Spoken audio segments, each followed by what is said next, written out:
Hello everyone, I'm Marlou and this is Main Books, and today I'm back here with a challenge. And this might be the most difficult challenge of all book challenges for me personally. I'm going to stop this video when I find a 5-star read, and I'm nervous because I am afraid that this video is going to take me a very long time to film, because I've only ever rated 2 books 5 stars. So that's just started The Perks of Being a Wallflower by Stephen Chbosky, and I think that this book might be a 4-star read, but it might surprise me. But I am only 20 pages in, but it's a thin book, so if this is not going to be a 5-star, we're just gonna go ahead to the next one. Book I really want to get is the new book from Emily Henry, Happy Place. I have given multiple books by Emily Henry 4 stars. I just really like her books. So they're not 5 stars, but this could possibly be a 5-star. I'll just continue reading this book, and maybe I won't even need to read another book after this. But yeah, and I'll just make up my TBR as we go. Okay, if you like this concept, if you like this challenge, I'm really challenging myself today, please subscribe and like, and yeah, I can't wait to find a new 5-star read.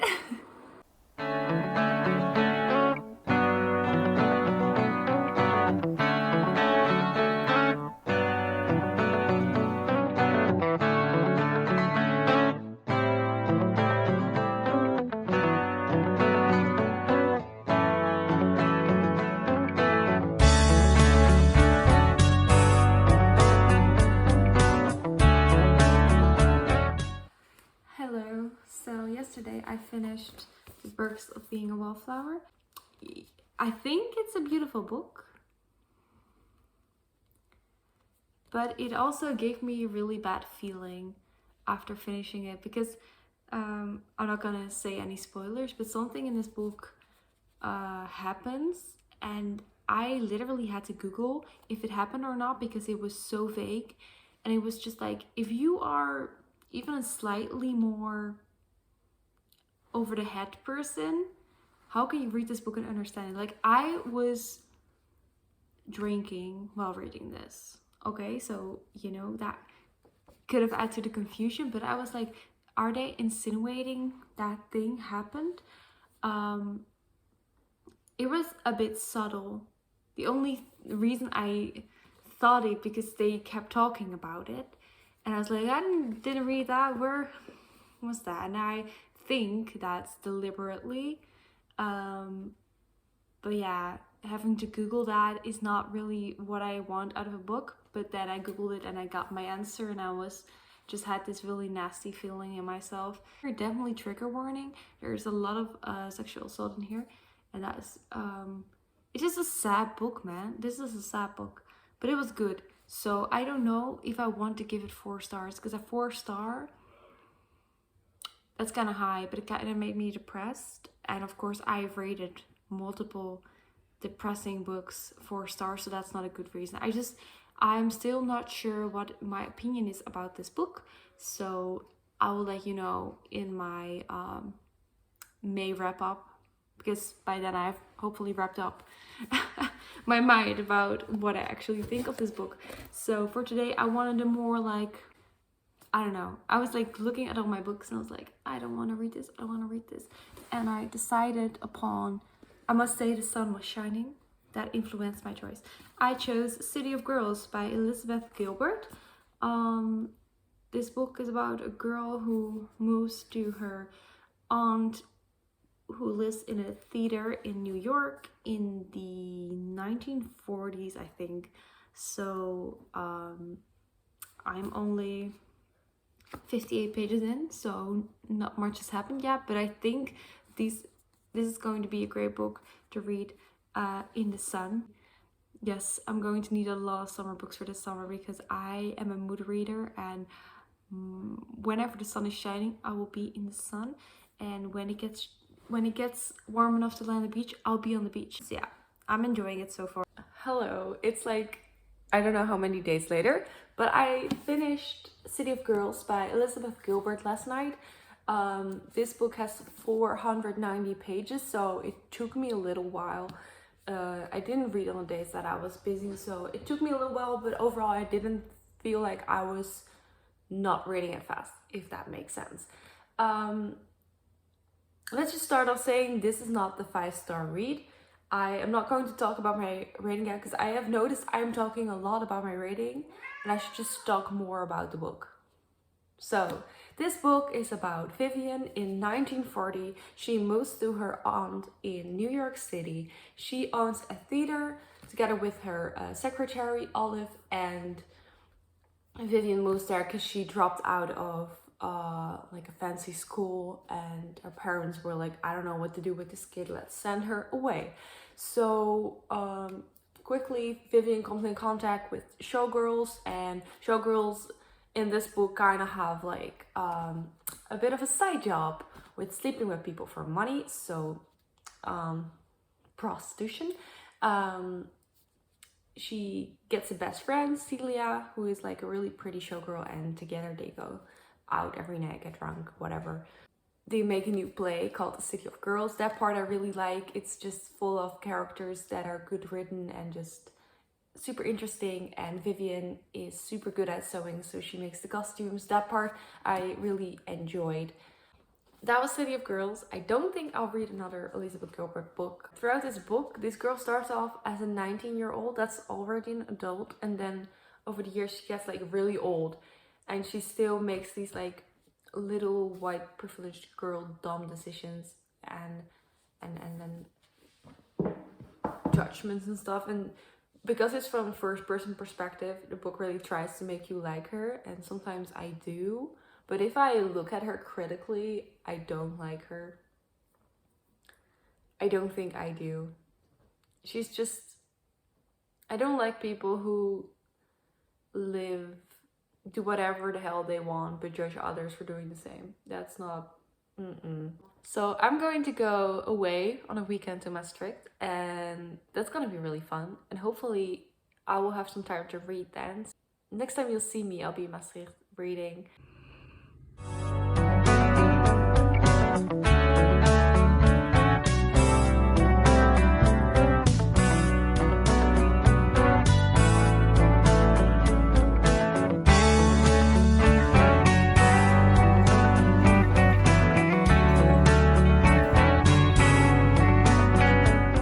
Back home, but as you could see, I was in that beautiful bookstore. I got a little canvas bag and I did some shopping, so I wanted to show you. I saw a lot of books that I really wanted to read, but they were all like almost 20 euro, and that's so expensive, so I just rather order online when they're cheaper. However, they did have one sale for the Penguin books. It's 3 for 2, so then I was like, okay, I'll get 3 of those. So first I got I'm So Sorry About My Cat. I got Everything I Know About Love by Dolly Alderton. I've heard mixed reviews on this book, but still I wanted to read it. If I would have bought this book on its own, it's $13.95. I'm really excited to read this. And then I got these 2 books because Jack Edwards rated them both 5 stars, and I don't really know much about them other than that.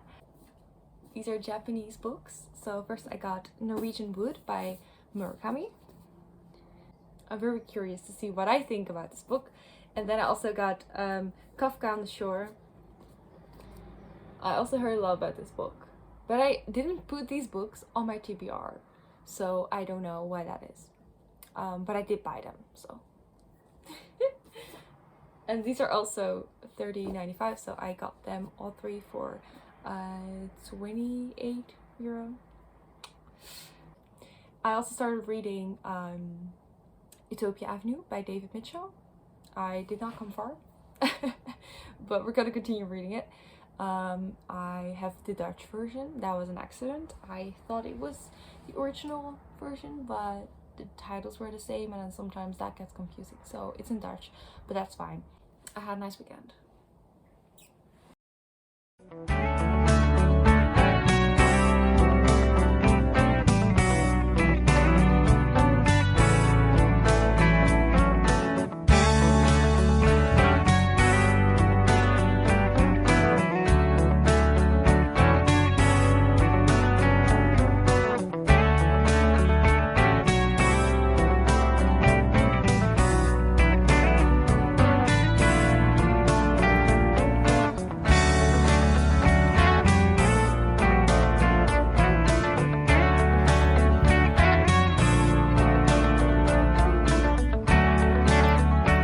Hello, it's been a minute. I think last week I finished Yolk by Mary Hickey Choi. I've been reading that book for quite a while, and it's not really a contestant in this looking for a 5-star read video, because I already knew it was not going to be a 5-star read.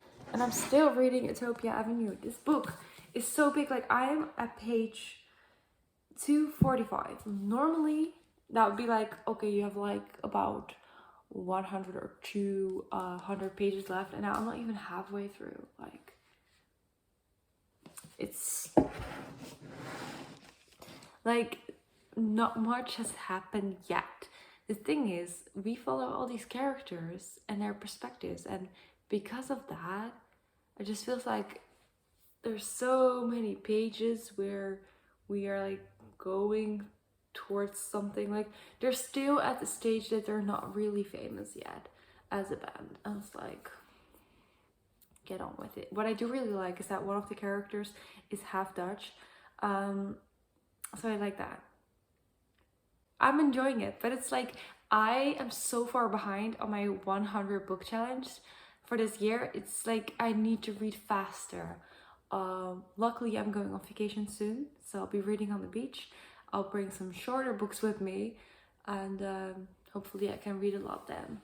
But right now I'm just constantly thinking I need to read more. But yeah, this book is so big. Okay, that was the little update. Hello, I just finished Icebreaker as an audiobook, and this book is more than 400 pages long. It's a romance. It's not literary fiction, it's not women's fiction, it's just a romance.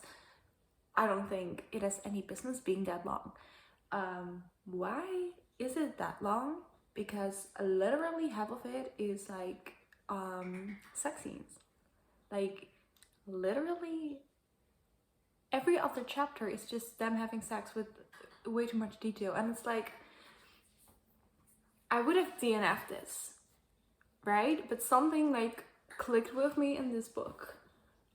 So I listened to it as an audiobook. So I listened to it while I'm cleaning, like working, and that's probably the reason I didn't DNF it, because when I'm like working, I'm not thinking about, oh, do I like it enough to keep reading, because I'm just doing my job, you know? At the same time, something about the writing did get me interested, right? I know exactly what happened in this book. I was not like not invested in it, but at the same time, I mean, definitely don't read this book while you're working, because it doesn't feel appropriate. I just think in the beginning I was like, okay, I get it, because you have to explain chemistry between people, like we have to explain why they like each other, whatever, and you write a sex scene, I get it. Or, you know, if people finally get together and you write a sex scene, I get that. But with this, they just kept repeating it throughout the book, and it's just like, why do I need to read this again? Why do I need to hear this? Like, when you're hearing it, it's so cringy. Like, I cannot get over the fact that this book was narrated by a man reading the Nate chapters and a woman reading the Anastasia chapters. So when Nate was talking about sex, and he was like saying what Anastasia was saying, it was like a man's voice trying to sound like a woman and then sounding like, oh, Nate. It was so ridiculous, and I just cringed so hard. And even if I read it on paper, I would have probably just skipped the sex scenes. Like, why? Like, this book is so long. Like, if I rate it 2 stars, it's kind of harsh. So I don't know what I'll do. It'll definitely not be more than 3 stars. Believe me. Good morning. 2 days ago, I finished Utopia Avenue by Dave Mitchell, and I want to share my thoughts on the book. This book is about 4 people who are joining a band together. They're already all in the music, but it's not that kind of book. It's not like serious like plot backed book. It's just you follow them over the years as they grow as Utopia Avenue. And what is different about this book is that they meet a lot of real famous people. So the Beatles, Rolling Stones, I don't know, a lot of famous people are in this book, and I just don't know why that's like legal to like write fiction about real people and use their real names, because not that they're like portraying them negatively, but sometimes they're like portraying them as like people who are like super on drugs or like have lost their mind. And if I was like a famous person, I wouldn't have loved that. So I don't know how that works. At this point in time, I'm like 5 books behind on my reading goal, so I decided to go with a easier read. I started in Kill the Boy Band by Goldie Waldowski yesterday, and I'm already this far in, so this is going well. This book is about 4 fangirls who are super fan of a band called the Ruperts. Like, that's a really dumb name. But at this point, they just have kidnapped one of them, and it's just a fun, easy read. It reads super quick, and I'm very interested. Like, I'm not expecting this to be a 5-star read, but I just want to get back on track. So I'm not gonna read like a 500-page book if I think it's gonna be 5-star. I want to read quick, and then at some point we're gonna find a 5-star book. So yeah, I'm just gonna read some more today. And do I recommend Utopia Avenue? I don't know, maybe in English it's not that long of a book. It's still long, but less long, because Dutch books are so long. I think I recommend, like, it was hyped up a bit for me because it was like, oh my god, it's so much better than Daisy Jones and the Six. But Daisy Jones and the Six, you just feel great, real, and connections with the characters in the band. Like, everyone is connected, everyone is like, you know, feels very real in their relationships with each other. And this book, like, they like do sometimes they do things for each other, so you like see that they love each other, but there's not much of it, you know. And that's just, I prefer Daisy Jones and the Six. So yeah. Hello, I just finished Kill the Boy Band by Goldie Waldowski. It only took me 2 days, which is great. It was such a nice, fun, quick read. Yeah, I enjoyed reading it. Definitely not a 5-star read, but it was really nice to have a book that you could just like read super quick and just have that over with. And now I'm only 3 books behind on schedule, so that's good. Yeah, that was this book.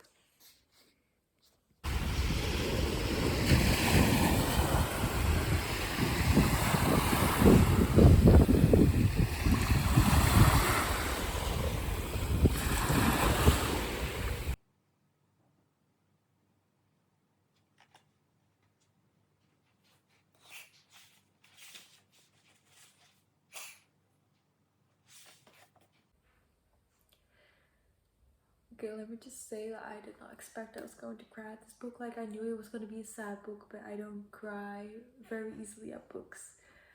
But yeah, this was The Memory Book by Lara Avery. This book is about Samantha, who has this rare disease that gives her like dementia, stuff like that, and she's only 16 years old, and she writes everything down so she can remember later on, because she will eventually start to forget everything. and yeah, I read it in 2 days and it was good. But yeah, I cried, so I'm glad I felt the tears coming in, so I put my phone down to record, which is kind of silly. But I just feel like I'm a bit like detached from books sometimes in my videos, and I want to show you that I'm actually someone who feels the books. So I hope this was enough proof, and yeah, I need to let this sink in. Hello, so ignore this hair. You just saw me finishing the memory book, and I just thought I should update all the books I read on vacation. So I was in Greece for a week, which is great, and I finished 5 books, and I'm super excited. So I'm just gonna quickly show all of them to you. So I already started this book. I was at the halfway mark. It's Everything I Know About Love by Dolly Alderton. I've heard mixed things about this book, so my expectations were low, but I kind of really enjoyed it. So this book is just about Dolly's life, and mostly her friendships and everything. So many people don't like it because it seems like it's really about romantic love, which it isn't really. She's never really been in a good functioning real relationship.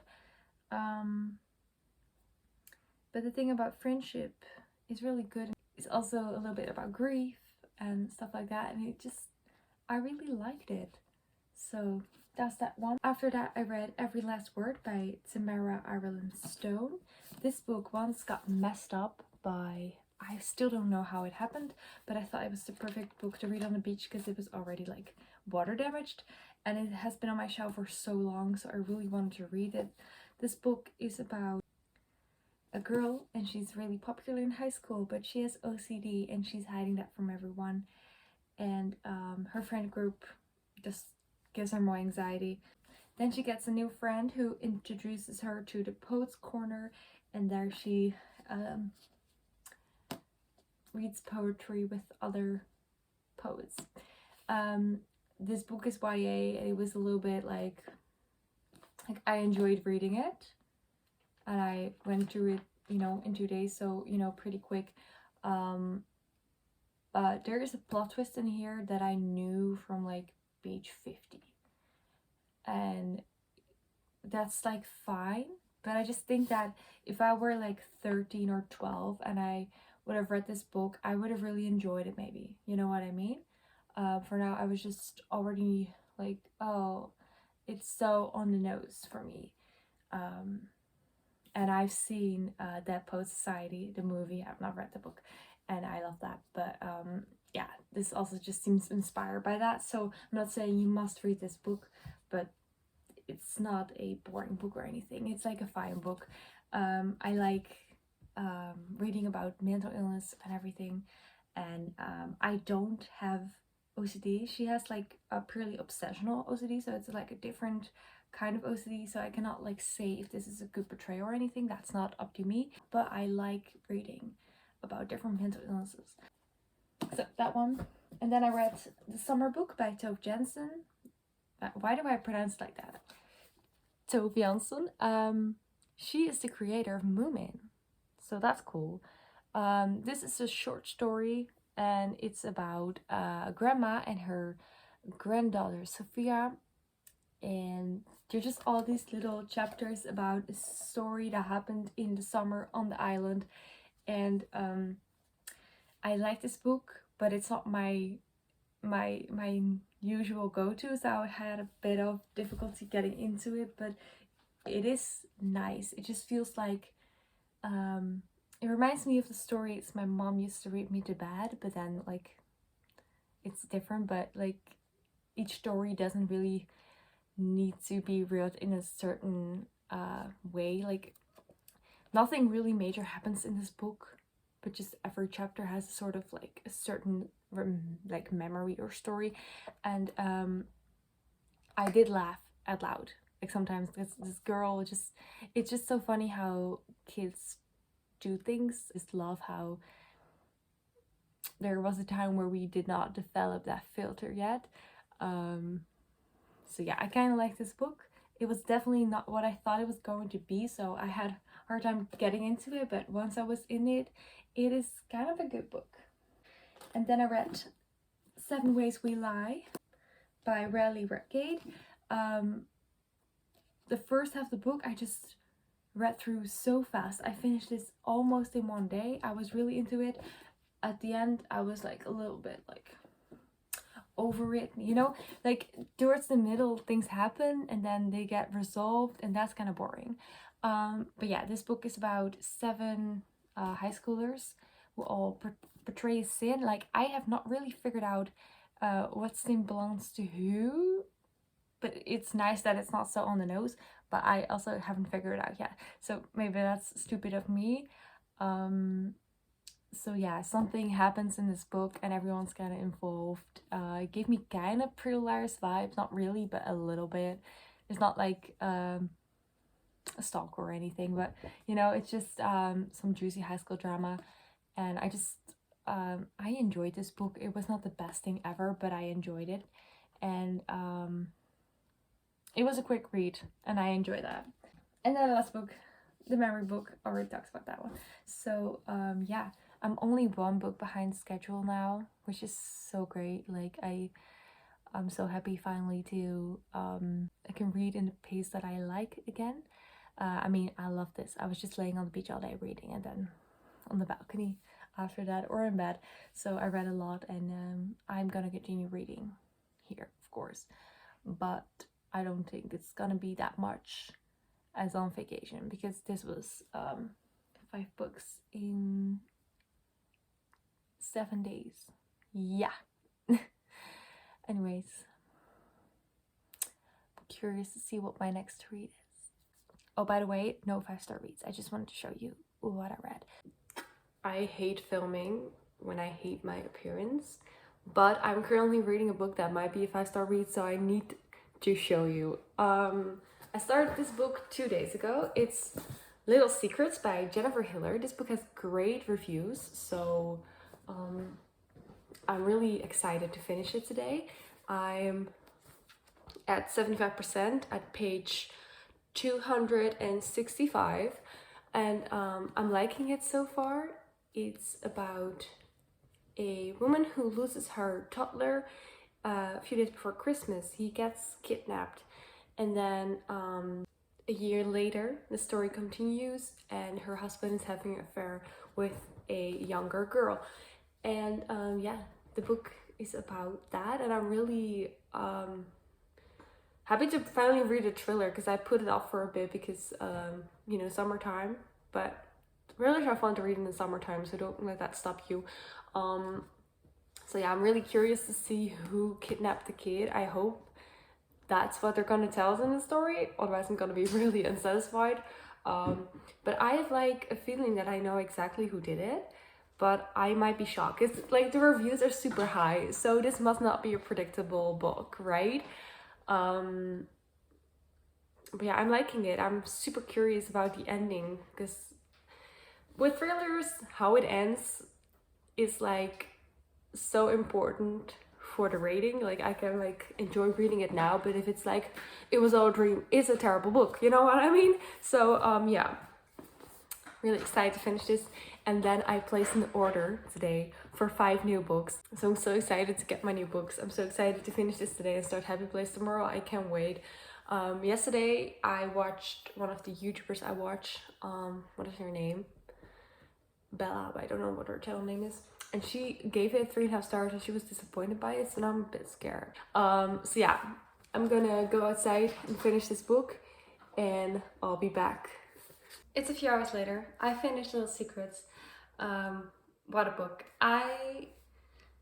It's not a 5-star read. I cannot say it's a 5-star read. I think it's a 4-star read, which is good. It's good.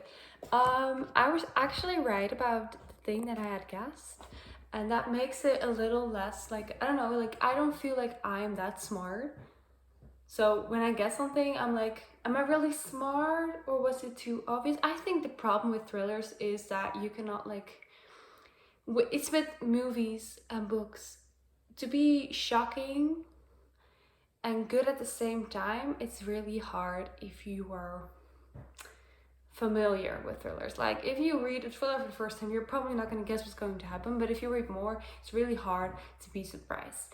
That being said, there was a twist that I did not see coming that left me like, oh my god. So for that, I still enjoy this book, and I saw a review of someone who knew that twist as well, or just that twist, not my twist. I do recommend this. It's definitely exciting. The thing I agree with the negative reviews is that this book starts off with a missing child case, and then the whole book is almost entirely about the affair. I mean, also it's fine because the child part is really sad, and the mother is just so like, you know, like aching and hurting and doing bad stuff, and it's just like, it's really sad. So maybe it's good that we just had something else to focus on, like an affair is not that, like, you know, that sad. Did I agree with our main character, the mother? Definitely not, but you know, she was in excruciating pain, so I guess I get it. Look what I got. I'm so excited. Okay. It smells so good. It smells like books. The first one, If I Survive by Holly Jackson. This is a big book. Damn. Okay. And then we have The Story of a New Name by Elena Ferrante. This one is floppy. I'm already obsessed. This is book 2 of the Neapolitan quartets.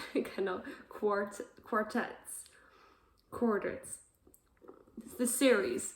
I read the first one. I read the Dutch translation from the library, I think, last year. And I liked it, but I did not like how it totally ended without an ending. It was like, you need to read the next book to consider what's going on. But like, I've seen so much love in this series that I'm like, you know, I'm gonna continue reading it. And now last, definitely not least, we got Happy Place. It's the hardcover. I'm more of a paperback kind of gal, but hardcover is pretty cool. So let's see what the real cover looks like. Wow. It's just this really like teal color, I guess. It's more turquoise, yeah. So this book is huge. I'm gonna read it. I'm so excited. Many books. I'm so happy. I'm gonna be reading these probably all in a row. Don't pin me on that, but probably. Hello. 2 days ago I finished In a Dream House by Carmen. I put it on the screen. I listened to it as an audiobook, and this book is beautiful. It's about domestic abuse in a queer relationship, and I knew that's starting this book, but I forgot it because it's great how this book like builds it up realistically, because it's a memoir. So I have read multiple books about like fiction about abuse, but it just starts off with, in the dating, the starting is like very obviously very like these huge red flags, and that makes it like your mind goes, I would never fall for that because I can already see all the red flags, right? In this story, I knew it was about abuse, but not a second did I think that that person was gonna be the abuser, because the build up to it was just so like seemingly healthy, healthy dating, healthy whatever. And then that was what got me in this book, because I didn't feel like there was something wrong with this person. So that means I could have fallen for it too. You know what I mean? Because it's not really even the right phrasing, like fallen for something. It's like someone is not trying to trap you. I think some people who abuse generally don't know that they're doing it, don't know that they're doing anything wrong. Like, I think that's part of it. I don't think they just sit at home think, who am I going to abuse today? And like, no. Yeah, it was a beautiful story. And then yesterday I finished Happy Place. I read it in 2 days. The first day of reading I was like super happy, like super like into it. What Emily Henry does best is just the dialogue between two people who are attracted to each other. The little conversations they had when they were in the cottage in their separate beds. Fantastic. Like, it's kind of like an ick with most books that like their like playfulness and their chatting and their flirting and teasing is just kind of like unrealistic and cringe, but Emily Henry does it so well. I loved it. I was falling in love with Win in those scenes, so that was super great. But throughout the book I just didn't really like the trope. Like, it reminded me of People We Meet on Vacation, because it had a similar trope, and that is my least favorite book from Emily Henry. And this book reminded me much of that. And this book was so overhyped. Like, everyone was like giving it 5 stars, being so like super positive about it. So I was like, well, maybe this is gonna be better than Beach Read. But it was not better than Beach Read, and it was also not better than Book Lovers. So I'm sad about that, because I really hoped I could sit here today and end this video and be like, oh my god, I found my 5-star read. So you can only imagine when I read the book and I was like, it's not gonna be 5 stars. And I was like, oh my god, I have to continue this video. I don't want to do it anymore, because like I don't know if anyone's gonna keep watching this video because it's so long, and I feel like I am already not filming most of my reading because it already like takes so long to add in all these clips of me saying this book was not a 5-star. Maybe I should just change this video into maybe finding the real 5-star read is the friends we made along the way. And I don't know if I can get away with that, because people want to click on this video and wanting to know what 5-star read I found, but I don't know. Am I giving up? I think I'm giving up. Okay, guys, I'm ending this video because I want this video to be fun, and I'm scared that it's just gonna go on forever.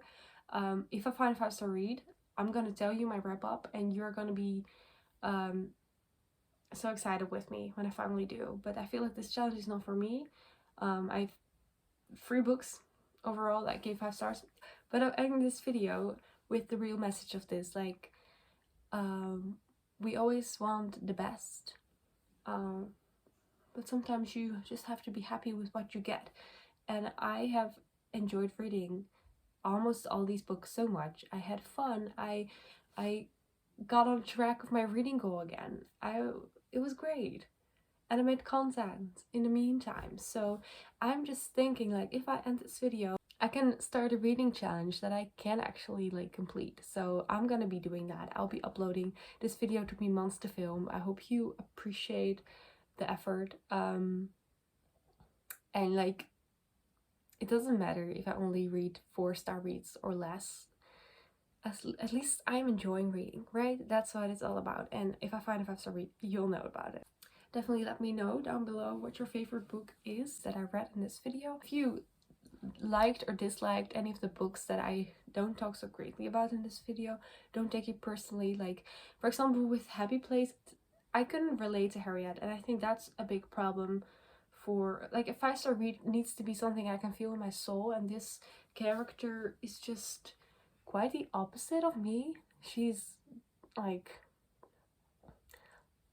been in school like her entire life to be a surgeon, and she's like, she doesn't want to fight. She doesn't want to talk things out. She doesn't want to talk about her feelings. She's so different from me that I don't really feel like I can be the main character in this book, even though I loved Win. I love, he's very attractive, like the way he talks and stuff. He's a little bit too touchy. Like, I was like a little bit like cringy, because they're like, these 2 people are like humping each other in front of each other's friends. I think that's a little bit like weird. Like, they're like 30 or something. Like if you're 15 or something and you are a little bit too hands-on with your boyfriend or girlfriend at a party, you know, that's like, you're a teenager, no one cares. But when you're 30, you have got to learn boundaries, man. So yeah. Anyways, thank you so much for watching, and I would love to see you next time. Don't forget to subscribe.